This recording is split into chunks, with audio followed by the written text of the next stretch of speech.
제가 윤석열 대통령과 처음이자 마지막으로 영수회담을 했을 때 제가 이 제안을 분명하게 했습니다. 더 이상 국민을 속인다는 의심을 받지 않기를 바랍니다.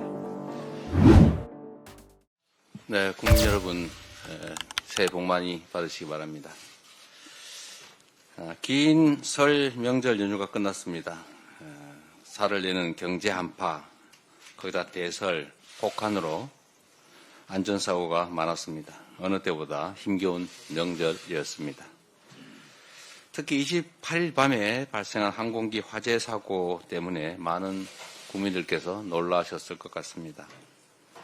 관계자들의 차분한 대응으로 큰 인명피해가 없었던 것이 참으로 다행스럽습니다. 안전은 국민의 삶과 직결되어 있습니다.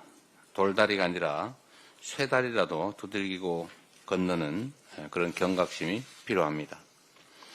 국민을 위한 안전점검 또 안전대비로 인명피해 없는 안전한 대한민국을 꼭 만들어야 되겠습니다.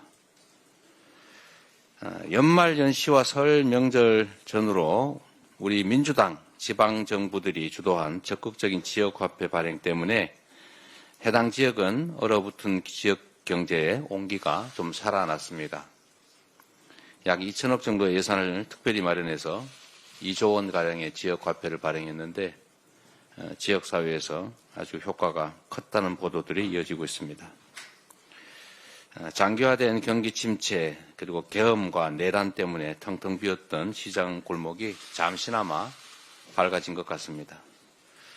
몸은 힘들지만 보람이 느껴진다. 또 젊은 사람들이 많이 찾아왔다라는 그런 상인분들 얘기도 있었습니다.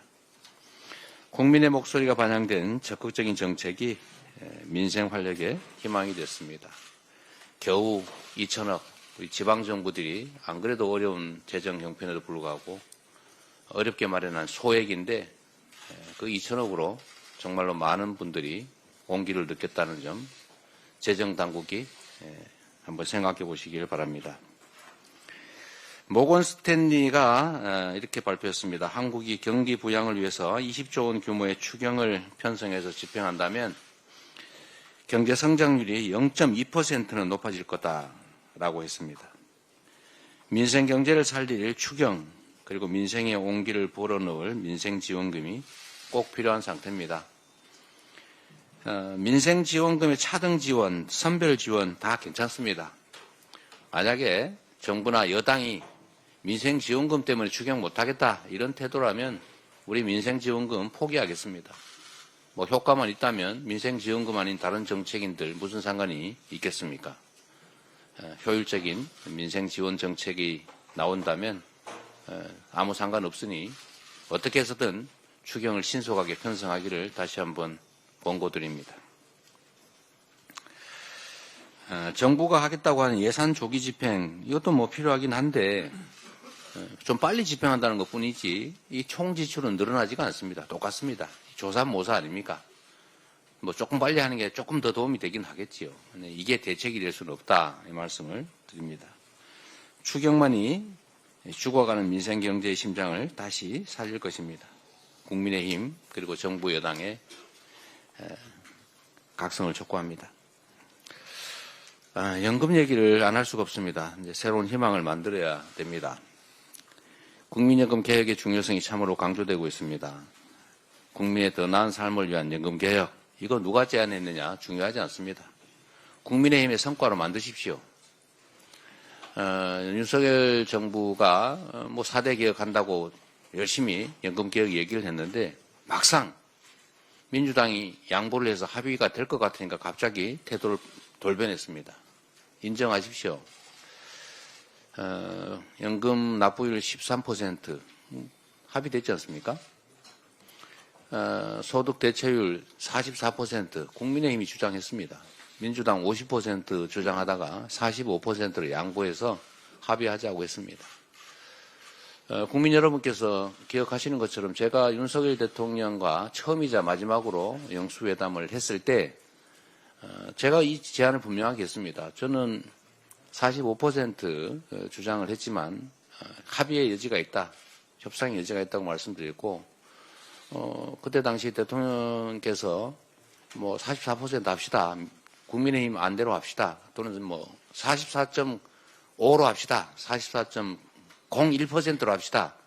뭐 이러면 제가 받을 생각을 가지고 가서 제안을 드렸던 겁니다. 근데 그때 당시에 제가 좀 황당했습니다. 다음에 하겠다. 뭐 이렇게 말씀하시더라고요.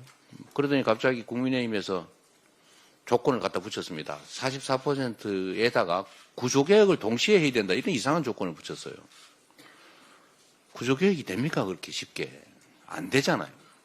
그래서 모수개혁만 합의하자라고 했던 것 아닙니까? 공연히 핑계대지 말고 이미 얘기됐던 거니까. 그때 당시에 국민의힘이 제안했던 44% 정도 선에서 우리가 1% 간격이 있습니다. 44냐 45냐. 그것 차이 때문에 안 하는 것보다는 저는 불만스럽지만 하는 게 낫다고 생각합니다. 뭐든지 그런 거 아닙니까? 완벽한 가장 좋은 안이 있어서 합의되면 추진되면 좋겠지만 그게 안 되면 약간 모자란 안이라도 합의하는 게 아예 안 하는 것보다는 훨씬 낫습니다. 그게 정치 아니겠습니까? 신속하게 모수개혁부터 2월 안에 매듭 짓기를 바랍니다. 자꾸 조건 붙이지 마세요. 이번에도 또 얘기가 될 것 같으니까 뭐 자동 안정화 장치는 꼭 받아주면 좋겠다 이런 얘기하고 그러던데 그건 또 다시 얘기하면 됩니다. 자꾸 뭘 조건을 붙이세요. 저는 그래서 이 생각이 들었습니다. 아, 이게 4대 개혁하자는 말만 하고 실제 할 생각은 없구나. 더 이상 국민을 속인다는 의심을 받지 않기를 바랍니다. 물꼬가 터진 만큼 이제 초당적이고 적극적인 협조를 통해서 연금개혁 일부나마 시행했으면 하는 바람입니다. 이상입니다.